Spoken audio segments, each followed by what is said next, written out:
Bijouterie Pansou vide vous l'amène. Bijouterie Pansou, Manolotra anao. Nouveau LCF Dreamlong de L'Oréal Paris. Nouveau LCF Dreamlong vous présente le JT. Vous le valez bien. Tilcor, un véritable atout esthétique pour votre habitat. Différents colorés disponibles en magasin. Batimax. Tilcor, Manolotra anao ny le JT. 20 taona ny raha-dalana sy ny kojakojana ny moteranao samy solobe oririka ilay fantadaza amin'ny kojakoja-piarakodia koreana sy japonais ary eropeanina. Tranombarotra Chamsoul manolotra anao ny le JT. Corès, la qualité et marque européenne en fourniture de bureaux et scolaires. Corès manolotra manao. ZB miaraka amin'ny Techno manolotra anao ny le JT.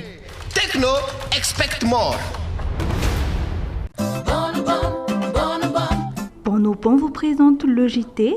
Bonobon est un biscuit croustillant recouvert de pâte de cacahuète enrobé d'un fin chocolat. Bonobon, rempli d'émotions.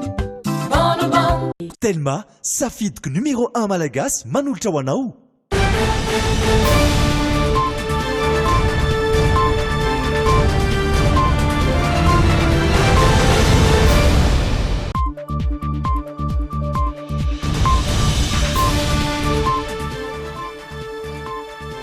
Faly mitsidika ny tokantranonao tompoko lasy tompoko vavy amin'izao zoma fa 20 ny volana septambra taona 2024 izao ary dia asaina ianao anaraka ny fampahalalam-baovao hatramin'ny farany atolotra anao vetrany ary ireo lohatenim-baovao amin'ity androany ity. Paperline, le choix de votre succès.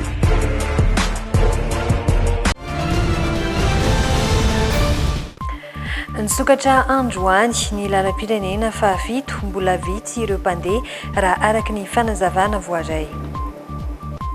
Nahitana fidinan-kely indray androany antotanisana avoaka ny CCO tamin'ny hotolakandro io raha oharina amin'ny 4 andro lasa 570 ary ireo voatilo mitondra ny tsy mikaretina Covid-19 tao anatin'ny 420 ora.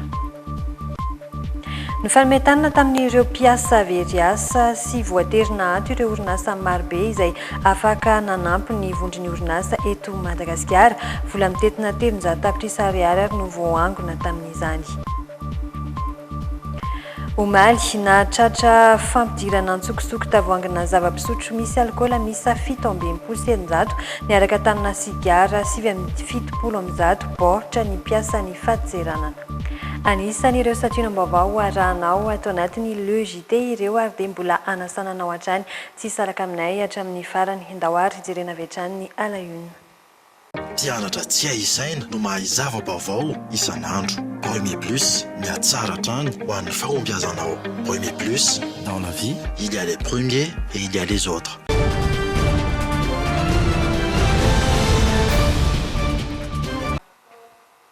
Araka ny fanarahanao teo amin'ny lohatenim-baovao dia nisokatra androany ny lalam-pirenena fa 7 mianga eto Antananarivo mandary ny faritra Vakinakaratra Moromani Matsiatra Ambony Iorombe hatrany Atsimo Andrefana. Ireo zotra nasionaly sy regionaly avy any amin'ny lalam-pirenena fa 7 mankany amin'ny lalam-pirenena fa 2 mbola vitsy ireo mpandera tamin'ity androany ity. Tsy niakatra ihany koa ny sarandalana raha araka ny vaovao teny antoerana mbola miandry amin'ny 15 septambra ho avy izao kosa ary ny zotra hafa andahoarana ny antsipriana izay eo amin'ny sariny Stéphane Rakotomalala. Detiliar. Ianao sy fianakaviana zay? Zaho raiky ihany ka fianakaviana ohatrany ihany. Amin'ny fitadiavana dia sy maintsy mandeha. Tena efa ela mihitsy ny andro fivoahana efa misy 10 volana zay. Misy 10 volana zay zany eto avao tsy sinino misy fa dia efa maretina moa sy atahorana foana fa fitandremana no atao. Andeha ho an'ny tiliara zahay. Ody sa hoe hitsidika sa? Mitsidika zahay satria misy zavatra vonjy mainky tsy maintsy atrehanay any. Nisokatra tamin'ny 9 maraina ny toby fiantsonana teto amin'ny fahasankarana araka ny lamanapetraka dia ny lalam-pirenena fa 7 Antananarivo mandary ny faritry Vakinakaratra Moromani Matsiatra Ambony Iorombe hatrany Atsimo Andrefana sy ny zotra nasionaly sy regionaly avy any amin'ny lalam-pirenena fa 7 makany amin'ny lalam-pirenena fa 2 ary ny zotra regionaly ho an'ny lalam-pirenena fa 3 makany Anjolobe ihany aloha no misokatra. Mbola vitsy ireo mpandeha araka ny taritra voaray avy amin'ireo kooperativa. araka izany tsy nampitombo isan'ny fiara iasa izy ireo tamin'ity androany ity. Teo amin'le amena enim-bolana teo zany dia ohatra mitaitaitra fotsiny le olona le andeha fa tsy dia mbola hoe hita hoe mbola maro zany fa mbola vitsivitsy fotsiny fa izy taitaitra fotsiny fa nanomboka tamin'ny fito zany zay no nanao départ. Aminay fotsiny aloha zao so anaty raha tanà Fianaratsoa tomobila telo amin'ny 18 plasy. Mipetraka hatrany ny fanajana ny fepetra ho an'ny mpandeha sy ny fiara amin'izao amian'izao. Tsy maintsy rarafana fanafody avokoa ireo tompy fiantsonana, mampiasa gel désinfectant ny tsirairay. Tsy maintsy mifampiandro ireo fiara mandeha amin'ny alina. Ny fandaminana aloha zany a, ny androany aloha ny androany zany dia androany zoma fataka amin'ny 10 volana septambra dia maraina amin'ny 9 maraina ka hatramin'ny 10 ora no mandeha ny manomboka Ambositra ka hatrany Fianaratsoa. Fa ny Fianaratsoa mianatsimo kosa dia amin'ny 10 ora ka hatramin'ny 2 ora tolakandro zany ny départ. Fa noho ny zava-misy izay le fahitantsika ny izay tapaka avy any amin'ny CCO izay sorana ny CCO ny fandanana alina zany dia tsy maintsy atao satria tsy afaka hijanona na hipoka anaty fiara olo reo eny amin'ireny hoe aiza dia station marine, aiza dia repos zany fa mandeha foana dia mandeha zany ny fiara manomboka rapitra zany dia sy fivana kely izay fiaingana izay. Mbola miandry amin'ny 15 ny volana septambra aloha ireo zotra hafa tsy mbola nisokatra tamin'ny lalam-pirenena fahafito iny, voakasika izay ny makamoron-dava sy ny maro hafa. Amin'ny 15 ny volana septambra ho avy izao ihany koa ny fitaterana zotra nasionaly ho an'ny faritra Boeny, ankoatra ny mampitohy an'ity farany amin'ny faritra Analamanga.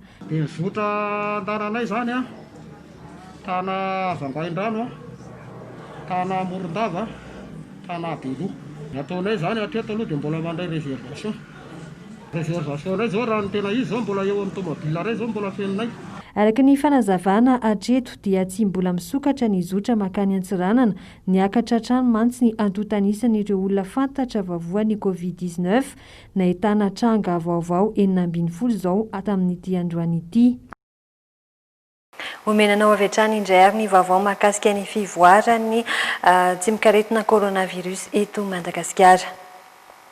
Nahitana fidinan-kely indray androany antotanisana avoaka ny CCO io tolakandro io raha oharina ny 4 andro lasa. 570 ireo voatilo mitondra ny tsy mikaretina Covid-19 tao anatin'ny 420 ora farany. 7 no nanampy ireo marary manaraka ny fitsaboana, ny ampiray ary ny namoniainy ary 520 ny sitrana somatsara araka ity vaovao izay tateriny Aina Rabarso sy Rivinirina Tekaleo amintsika ity. Ny Antsiranana voalohany indray no nahitana fiakarana ny tranga vaovao tao anatin'ny andro vitsivitsy izay. Miisa 12 ho an'ny androany manokana. Mbola Analamanga hatrany kosa no ahitana ny isa betsaka indrindra 30 tao anatin'ireo 570 voamarina fa mitondra ny tsy mikaretina coronavirus androany. 570 kosa ny fitiliana natao nahazoana izany antotanisa voalaza izany. 570 no isan'ny tranga vaovao tao anatin'ny 420 ora farany dia mitombo 720 zany ireo olona izay mbola mitondra ny tsy mikaretina ankehitriny ka mbola ao anatin'ny fitsaboana sy ny fanaraha-maso izy ireo. 30 no isan'ny tranga vaovao teto amin'ny faritra Analamanga, 4 no sitrana Somatsara ary misy 30 kosa ny fahasarotana na ny forme grave tsy nisy ny ainana fohy teto amin'ny faritra Analamanga itradiana. 40 no isan'ny tranga vaovao, 440 Antsiranana voalohany, anankiroa ao Ambilobe ary misy kosa ny sitrana misa anakefatra tao Antsiranana voalohany avokoa izy ireo ary mbola misy forme grave anankiray fa ny ena moa nisan'ireo forme grave ireo telo izy teo aloha dia efa raizany sisa ny forme grave aloha amin'ity androandroany ity tao amin'ny faritra Diana. Tao anatin'ny 420 ora farany 520 no fantatra fa sitrana Somatsara ary ny ena telo ny marary mampiseho fahasarotana saingy nisy 720 indray nanampy ireo marary manaraka fitsaboana. Ny ampitra ihany koa androany ireo lavo no ity valanaretina Covid-19 ity izay nampitombo ny isan'izy ireo 700 ankehitriny. Nisan'ny fitiliana aloha nahafahana nahazo ireo nahafahana nahafantatra zany hoe nisan'ireo 570 vaovao ireo indray dia 550 sy 700 eo amin'ny 7,7 isanjato eo zany ny tahan'ny fiabona na ny taux de positivité tamin'ity androany menantsika amin'ity andro androany ity ny 9,7 PCR ary ny 7,10 chez un expert. Ny fitambaran'ny fitiliana PCR vita kosa satria eto dia 3,23 sy 9 ary ny test gene expert dia 7,70 sy 500 sy 9. Hatreto aloha mivadibadika hatrany ny antotanisa mahakasika ny coronavirus mivoaka isan'andro eto Madagasikara. Saingy hita taratra ihany ny fiainan'ny taam-pitondrana ny tsy mikaretina. Na izany aza manentana ny tsirairay ho mailo sy anaraka ireo fepetra ara-pahasalamana hatrany. Fa amanetsy ny ireo mpiasa very asa nandritra ity amin'ny anara-pahasalamana ny anjady teto amin'ny firenena ity. Ny itsoka ireo sehatra asa maro isan-karazany toy ny fizahantany sy ny ara indostria, ny fanometanana amin'ireo mpiasa very asa sy voaterina ato ireo orinasa marobe izay afaka manampy ny vondron'ny orinasa eto Madagasikara. Vola mitetina 700 tapitrisa ariary ary no voangina tamin'izany ndahoarana ny ansipiriany eo amin'ny fenoaja Ariana sy Dolphe Rakotiniaina. 17 isanjato ny asa eto Madagasikara no nikazo tanteraka tao anatin'ity amin'ny anara-pahasalamana ity, manodidina ny iray hetsy ireo olona voaterina janon'ny orinasa tsy hiasa intsony izay avy amin'ny sehatry ny fizahantany ny Atsasa-Manila amin'izy ireo. Tsy nahazo valy ny mahafapotany amin'ny tompon'andraikitra mahefa raha nangataka ny fiantohana ny mpiasa tratran'ny fampiantona ara-teknika ny avy eo anivon'ny fikambanam-ben'ny orinasa eto Madagasikara. Antony ny tadiavan'izy ireo vahaolana teo anivon'ny fikambanana iraisam-pirenena momba ny asa sy ny PAM. Tapaka tamin'izany ny fangatahana izay fohy tany amin'ireo orinasa malagasy sy vahiny tsy nisedra olana mba entina anampiana ireo olona very asa sy voaterina mpiantona ireo. Izay no nahafahanay nanangona teo amin'ny 300 tapitrisa ariary mahery avy amin'ireo mpikambana OMGEM arahafahanay manao tolotra tahaka izao. Voalohany zany dia misy lelavola eo amin'ny rahetsy ariary. Rahetsy ariary zany atsasaky ny simigy hozaraina amin'ireo mpiasa izay tena sahirana mihitsy. Tsy ireo mpiasa rehetra voakasika izay fahaverezana asa izay anefa no hisitraka hifanampiana ara-bola io fa misy ny fepetra manokana mifehy izany. Teboka voalohany, ny faharetan'ny fampiantona ho 5 volana no mihoatra. Faharoa, ny fananana karama ambany indrindra izay voafaritry ny SMIG. Fahatelo, ny olona manana fahasembanana sy sahirana ara-pivelomana. Ary farany, ny vehivavy no lahara-pahamehana. Nanao antsofavy zay ho an'ny mpikambana OMGEM izay nanome listy ny mpiasa izay very asa. Dia amin'izay nahazo lista zay tamitsika amin'ny teny zao lista voaranay eo amin'ny 5,000 eo. Dia rehefa vita fizaranty zany dia lany le 300 tapitrisa ariary. Fa mbola manaingy zay amin'ireo mpikambana OMGEM mba anome satria araka voalazako teo tsy vola vita le krizy. Nahitana fidinany 3 isanjato ny tsena ivelany tamin'ny tapany faharoa ny taona 2024. Nahatratraina amin'ny 50 isanjato kosa ny fidinan'ny fanondranana entana tany ivelany ny volana jolay lasa teo. Marika izany fa ny enany famokarana teto Madagasikara raha eo amin'ny sehatra iraisam-pirenena mahery ny 5 sy 300 tapitrisa ireo olona very asa noho ny valanaretina coronavirus. Ho an'ny Frantsa kosa indraisika ao anatin'ity vaovao manaraka ity izay mifandray amin'izay tsy mikaretina coronavirus izay hatrany. Noho ny fitombon'ny olona fantatra fa mitondra ny tsy mikaretina coronavirus ao Frantsa dia mety hiverina amin'ny fihibohana tanteraka ny any an-toerana. Marobe ireo sekoly niverina nampiato ny mpianatra indray. Misy amin'ireo hôpitaly ary no tsy maharaka amin'ny fandraisana ireo marary araka izao fanampanazavana manaraka izao. La France va prendre ce qu'elle appelle Iray alina mahery ny isan'ireo olona voamarina fa mitondra ny tsy mikaretina Covid-19 navoaka ny sampana miandraikitra izany tany Frantsa ho Malariva. Tsy maharaka ireo farafara 5 ao amin'ny hôpitaly iray ao Marseille noho ny fahamaroan'ny olona mila fanaraha-maso akaiky dia akaiky. rehefa ingorona ny fiparitahan'ny coronavirus ao an-toerana amin'ny ankapobeny ezahana ny amidinana izany ho latsakany iray. Anisan'ny nampiroborobo ny fitomboan'ny olona voan'ny coronavirus tany an-toerana ny fiverenan'ireo mpianatra tany an-tsekoly. Tao Toloza izao, sekoly 2 no tsy maintsy nihidy noho ny firongatry ny aretina. Maro amin'ireo komina no nanafoana ireo famandrihan-toerana ireo efitra malalaka andrasana lanonana. Mety hisy ny fiverenana amin'ny fihiboana tanteraka raha ny zava-misy any an-toerana no jerena raha ny vinavina. Amin'ny olona iray etsy, olona 430 no mitondra ny coronavirus. Faharoa amin'ireo firenena ao Eropa ahitana ny olona mitondra ny tsy mikaretina coronavirus be indrindra i Frantsa ao aorian'ny Espagne. Vendredi, il y a la possibilité de restreindre les regroupements. Mbola ao anatin'ny le JT hatrany ianao tompoko lasy tompoko vavy rehefa avy nanaraka ireny dokam-barotra vitsy ireny dia ndao anaraka ny toy ny vaovao manaraka indray. Paperline, le choix de votre succès.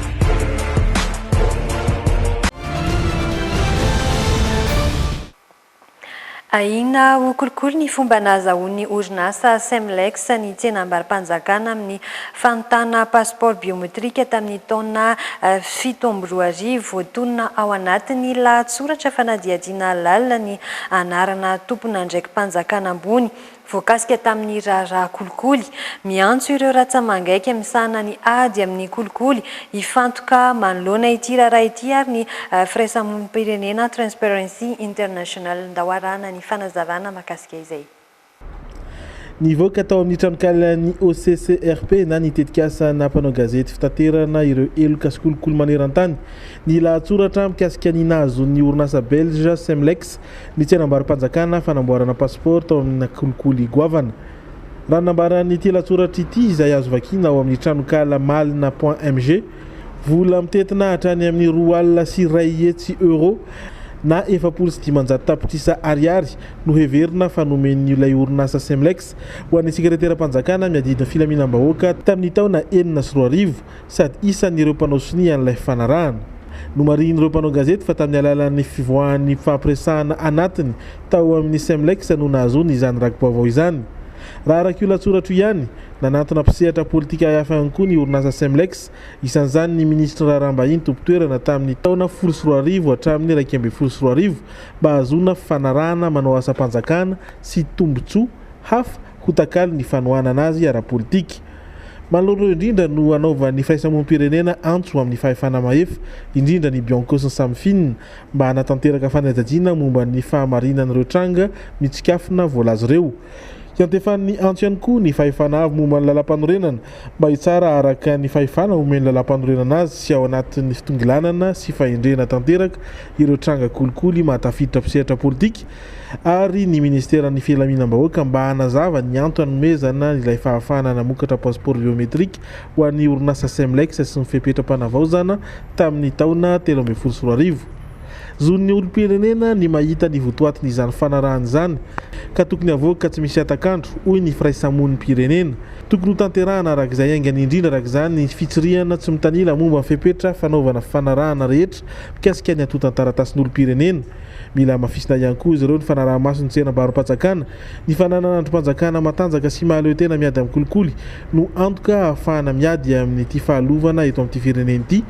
Isan'ny manana andraikitra goavana indrindra amin'izany ny fitsarana momba ny ady amin'ny kolikoly na ny PAK ka tokony ho tandrovana sy ho toanana. Fa omaly na tratra famdirana antsokosoko tavoangina zava-pisotro misy alcool miisa 720 sy 900 niaraka tamina sigara 770 am'zato baoritra ny piasan'ny fahadizeranana. Araka ny fampitam-baovao araiky tsy nampiseho ny antota taratasy fahazondalana hiditra ny fahadizeranana ny tomponentana ka nogiazina avy hatrany ary ireo entana ireo. Aina Rabarso sy Rivinirina Tekalono mitatitra ny Antsipriana izay. Karazana zava-pisotro misy alcool toy ny whisky, divay ary champagne 720 sy 900 tavoahangy miaraka amin'ny baoritra sigara karazany maro miisa 770 no sarony piasan'ny fahadizeranana omaly. Fantatra fa niditra antsokosoko teto an-toerana ireo entana ireo ary tsy nampiseho ny atotan-taratasy fahazondalana ny tomponentana.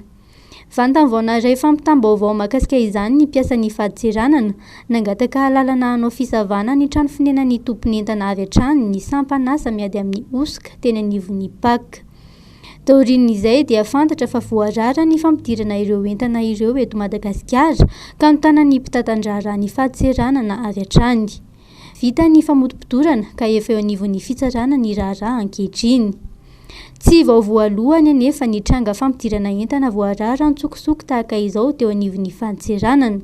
Raha tsy aivina, efa nahatratrarana ho isy telo alina isa tamin'ny taona 2012 ary kantenera telo feno zava-pisotro misy alikaola voarara hafa koa no efa tratehaka teny amin'ny faditseranana ny volana novambra 2012. Mba hita lalana trany araka izany ireo mpandika lalàna na dia efa miezaka manamafy ny fomba fiasany adiana amin'izany aza ireo mpiasa ny faditseranana raha ny nambarany. Noho izany dia manentana ny rehetra izy ireo mba hifanometanana trany amin'ny fanomezana loharanom-baovao ary nametraka ny laharana maitso 700. Vaovao mahakasika ny fiompiana kosa indray. Anafatra ombivavy Beronono anarivon'ny Madagasikara Atsoaty tanjona ny anampiana ireo mpamokatra ronono eto an-toerana. Mbola ratsy mantsy ny vokatra raha ho an'ny Madagasikara manokana. Nasiany ministry ny fiompiana teny araka izany mahakasika ny hetsika izay fanariana ronono tany Antsirabe andro vitsy lasa izay. Anisany tsy nakasitrahana noho ny hetsika mifanohatra amin'ny famokarana andao arana ary ny fanazavana eo amin'ny sariny Stéphane Rakotomalala. Anisan'ireo firenena mbola manafatra ronono any ivelany Madagasikara, tombanana eo amin'ny 10 isanjato eo ny vokatra eto an-toerana. Olana trano ny ara-pitaovana sy ny tsy fahampiany ny toerana midadasika hanatsarana ny fiompiana fa eo ihany koa ny tsy fahampiany ombivavy Beronono. Tanjona amin'ity taona ity ny ampitomboana ny vokatra ny ronono mba ahafahan'ny Madagasikara aleo tena. Fantatra ihany koa izao fa anafatra ombivavy Beronono anarivony isika Atsoaty.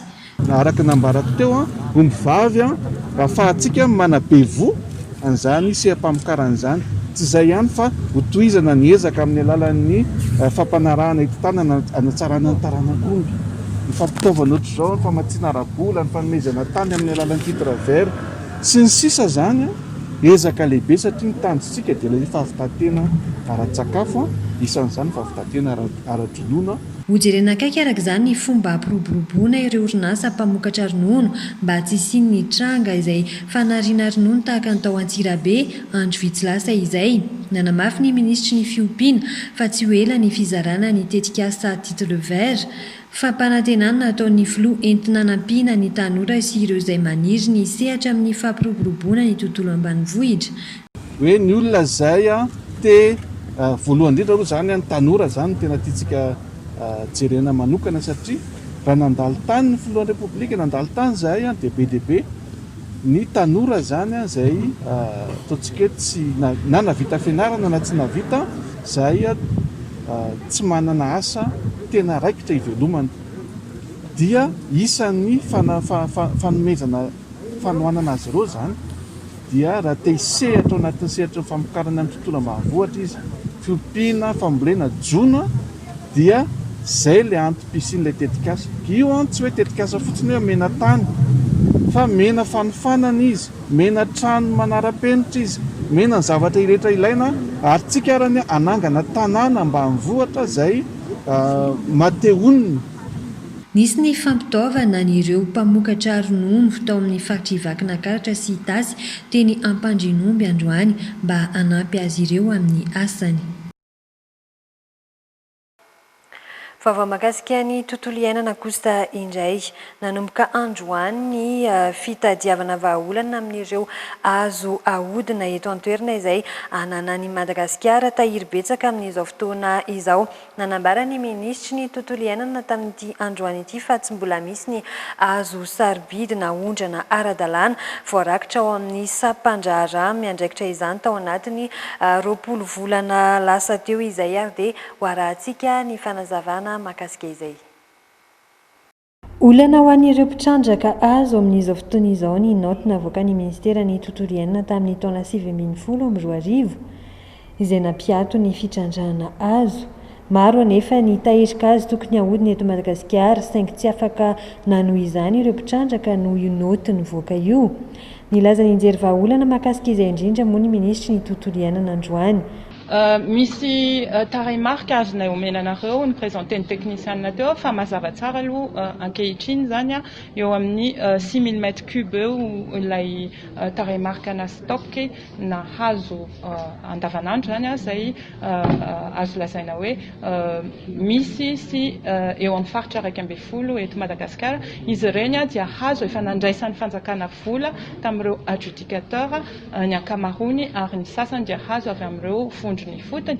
Zay ihany koa dia tiako tsipihana hoe tsy ny orinasa zay tazantsika eto irery ihany no miainan'ny vokadratsin'ilay tsy fampiny hazo ara-dalàna, hazo fampiasa andavanandro fa eo ihany koa ireo vondro ny fotony maro izay miasa ao anatin'io rohim-piariana resaka hazo io. Eo ihany koa na ireo mpitatitra na ireo mpisehatra maro samihafa zany hoe azo lazaina fa tena analiny mihitsy zany ny olona misedra olana ao anatin'ity tsy fisian'ny stockna hazo ity. Entitra kosa ny tompon'andraikitra mahakasika ny fanondranana ireo hazo sarobidy na ria tsy mbola nisy mpanondrana ara-dalàna izany azy hatramin'ny taona 2012. Etsy ankilany dia mitohy ny fanadihadiana mahakasika ny namainy ONE tsy nisy mipika treto ny valin'izay fanadihadiana izay mbola andrasana amin'izao fotoana izao. Fatahorin'ny fotoana lava ny atrehana ny valanaretina Covid-19 izay dia betsaka ireo orinasa tsy maintsy nanova ny fomba fiasany. Isan'izay ary ny PWC AFSS avy eto Madagasikara. Mpanara-maso sy mpanoro hevitra momba ny lalàna sy ny aba any anatin'ny orinasa na ny governemanta izy ireo. Ny vorona andritra ny herinandro, ny kandò niaraka tamin'ny ratsa mangaika avy amin'ny firenena maro avy aty amin'ny faritra Afrika amin'ny teny frantsay ary dia tatery ny ainaraba. Nanatanteraka fivoriana nandritry ny herinandro ny mpikambana ao anatin'ny orinasa PWC ao anatin'ny AFFS na Afrique francophone subsaharienne fikambanan'ny faritra aty Afrika amin'ny teny frantsay toy ny Congo, Côte d'Ivoire, Cameroun. Fivoriana andiniana indray ny fanovana ny fomba fiasa taorian'ny fiatrehana ny valanaretina Covid-19. Samy nandray anjara avokoa tamin'ny fivoriana araka izany ireo firenena miisa 140 ao anatin'ny AFFS tamin'ny alalan'ny visioconférence. Anisan'izany ny PWC eto Madagasikara. Misy karazany maromaro ohatra hoe nanomboana anazy zao tamin'ity herinandro ity tamin'ny alatsinainy table ronde nisy lohahevitra hoe Covid-19 catalyseur du développement en Afrique. Dia avy eo nisy team building virtuel, zany hoe samban'izany mba manao team building virtuel zany. Dia talata sy larobia ary lakamisy natokana formation mihitsiny, tena hoe formation en collaborateur. Dia ilay formation zany hitambaran'le pays rehetra, le firenena rehetrarehetra ireo. Dia androany ny famaranana anazy karazana ohatrany hoe restitution zany sy fanamafisana ny hoe ahoana indray ny fomba fiasantsika vaovao ao anatin'ny sortie Covid na mbola ao anatin'ny Covid moa zany. Dia androany zany ny fanaovana ny restitution ny travaux natao tamin'ny semaine iny. Dia misy koa ny réunion any associé tena maranana anazy moa zany. Mpanara-maso sy mpanolotsaina orinasa no tena antom-pisian'ny PWC amin'ny ankapobeny. Manampy ny orinasa sy ny mpampiasa vola hamoaka fampahalalana ara-bola azo antoka ihany koa izy ireo ahafahana manaraka ny fepetra ara-dalàna miatra eto Madagasikara. Ny mission ny PWC moa zany amin'ny ankapobeny amin'ny mampahodity conseil anazy misy karazany anankitelo. Ny anankiray ilay ataontsika hoe commissariat au compte na dia koa moa hoe audit dia afaka manao expertise comptable koa, zany hoe mitazona ny compte ny société zany. Dia manao conseil amin'ny ireo momba ny compte ireo koa zany zay dia misy conseil juridique et fiscal. Zay zany tena ataon'ny PWC eto Madagasikara aloha, fa raha eran-tany zany izy dia mbola misy zavatra maromaro koa izay mbola izahana hitrandrahana raha eto Madagasikara. Araka ny lohahevitra niraisin'izy ireo nandritry ny fivoriana dia tanjona ny hanova tanteraka ny fomba fiasan'ny PWC rehetra na ny ara-pitaovana aoriana izao fivoriana izao. Vaovao hafa kosa indray.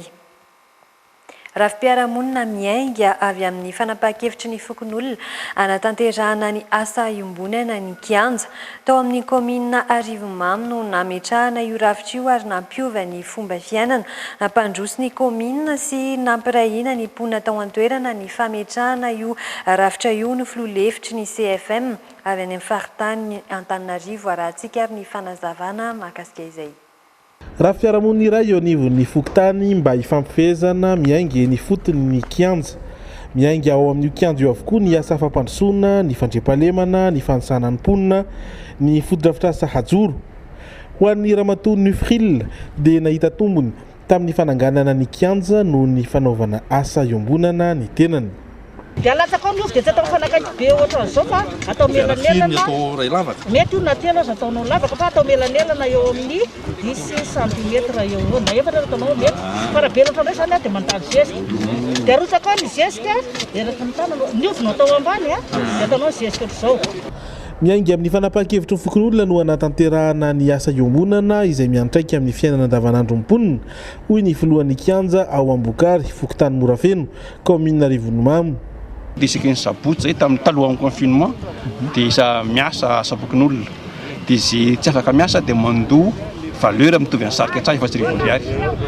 Dia rehefa misy ohatra hoe miantso vonjy amin'ny alina dia tsoka sifflet dia mivoaka daholo ny vatan-dehilahy dia manenjika izay azo enjehana. Dia ohatr'izay zany ny ankapobeny marahina ny mponina aty. Kianja 20 hatramin'ny 70 izany hoe eo amin'ny 30 isanjato no efa tafajoro ao amin'ny komina Arivomamy faritra Itasy ary mbola hitohy amin'ny distrika hafa izany raha nambaran'ny filoha-hevitry ny CFM na ny komita fampiavana-pirenena faritany Antananarivo. Tanjona dia ny hoe sika miara-miaina izay le vouloir vivre ensemble nefa ao anaty fiadanana tsy miankin-doha loatra amin'ny hafa fa raha misy ary ny hoe fanampiana dia fanampiana zany fa ny herintsika mihitsy no antsika hoe iroso indrindra aorinan'izao coronavirus izao dia misy fiatraikany be io fa ny fahaizantsika miasa sy miara-miasa sy mifanentana amin'ny zavatra salan'izao dia ataontsika hoe hery sy lalana raingeza be afa-tsika ho amin'ny fandrosoana foana. Misy filoha telo mpitahiry vola iray, mpitantsoratra iray no mitantana ny kianja. Tsy voatery hoe isaky ny fokontany ny rafitra fa afaka misy maromaro. Natomboka tamin'ny fomba ofisialy tao amin'ny komina Arivomamy ny asa iombonana tamin'ny alalan'ny fambolena ovy sy fanamboaran-dalana. Rahantsika eto anatin'ity fanadihadinan-dokavaritra manaraka ity ary ny lanonam-pamaranana ny tetikasa Digital Agents of Change izay karakarain'ny GIZ ny arahany asa tamin'ny YouFirst, ny PA4H sy ny Sameva no zaraina androany ihany koa ny loka ho an'ireo izay mandresy tamin'ny fifaninanana izay no karakarainy arao ary ny fanazavana mahakasika izay.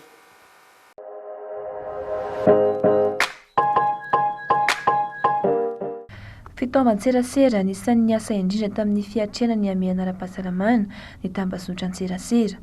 Tao anatin'ny 9 volana no volavolaina sy notontosaina ny tetikasa Digital Agents of Change. Natao teto amin'ny faritra Analamanga sy tany amin'ny faritra Diana.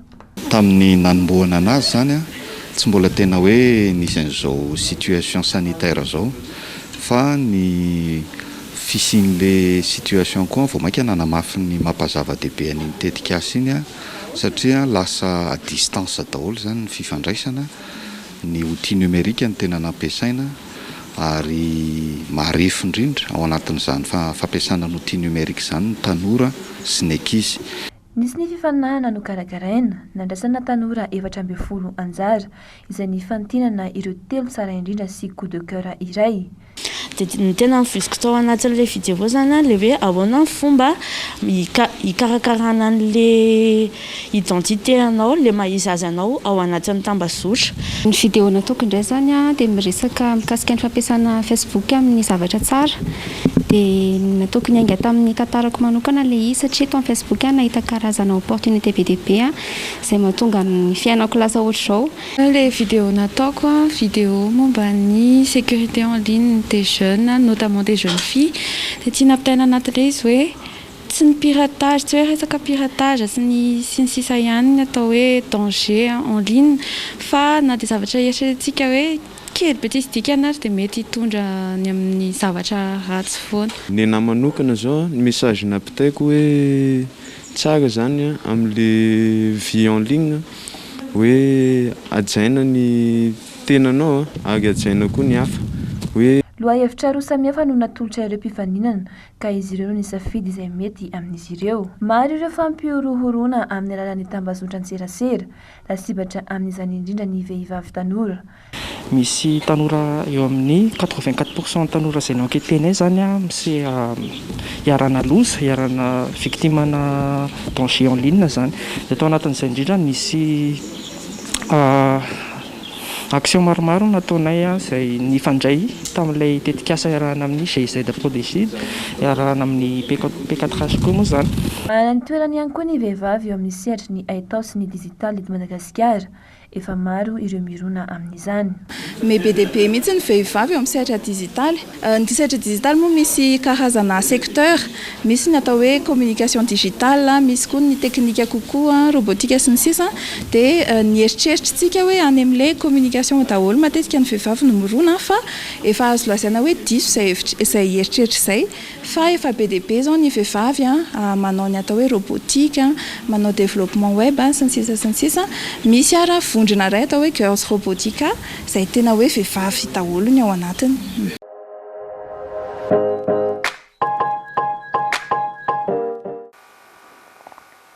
Amaranantsika ny vaovao amin'izao hariva izao ara dia indro atolotra anao ny vinavina mety ho toetry ny andro hoan'ny rahampitso. Mpianatra tsy aizaina no mahazava vaovao isan'andro. Premier Plus, miatsara trano ho an'ny fahombiazanao. Premier Plus, dans la vie, il y a les premiers et il y a les autres. Tahaka izao indray ary ny mety ho toetry ny andro amin'ny faritry Diana sy Sava. Tafakatra hatrany amin'ny 20 degré Celsius ny maripana farany ambony ao Sava, 20 degré Celsius kosa ny maripana farany ambany ao Diana. Any amin'ny faritry Boeny, Sofia, Betsiboka ary Melaky, tafakatra hatrany amin'ny 13 degré Celsius ny maripana farany ambony, afana ny andro any Betsiboka, any Sofia, Boeny ary Melaky. Tafidina hatrany amin'ny 20 degré Celsius kosa ny maripana farany ambany ao Betsiboka. Ao amin'ny faritra Aloatra Mangoro, Analanjorofo ary Atsinanana, mitovitovy ihany maripana any amin'ireo faritra ireo. Eo amin'ny 20 degré Celsius ny maripana farany ambony, hitantsika izany ao Aloatra Mangoro, raha toka 20 degré Celsius ny maripana farany ambany any Atsinanana sy Analanjorofo. Any faritra Ibonglava, Itasy, Analamanga ary Vakinakaratra, ahitana maripana farany ambany any Analamanga sy Vakinakaratra 13 degré Celsius, raha toka any Itasy 13 degré Celsius ny maripana farany ambony. Ao amin'ny faritry Menabe, Atsimo Andrefana, Androy ary Anosy, ifandimy ny raona sy ny masoandro saingy afana kosa ny andro ao Menabe, tafakatra hatrany amin'ny 13 degré Celsius ny maripana farany ambony, 17 degré Celsius kosa ny maripana farany ambany any Androy. Iposaka amin'ny 5 ora sy 12 minitra ny masoandro ary iletika amin'ny 4:10 minitra. Dia izay indray ary no masaka azona atolotra tompoko lasy tompoko vavy manome fotoananao ho an'ny rahampitso indray. Veloma tompoko.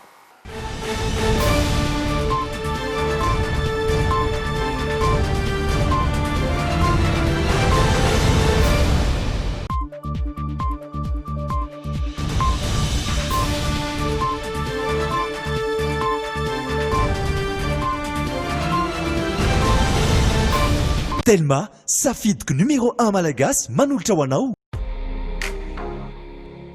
Bijouterie Pantso mividy volamena, mivarotra sy manamboatra firavaka volafotsy sy volamena, sahaza ho an'ny rehetra. Tilcor, un véritable atout esthétique pour votre habitat.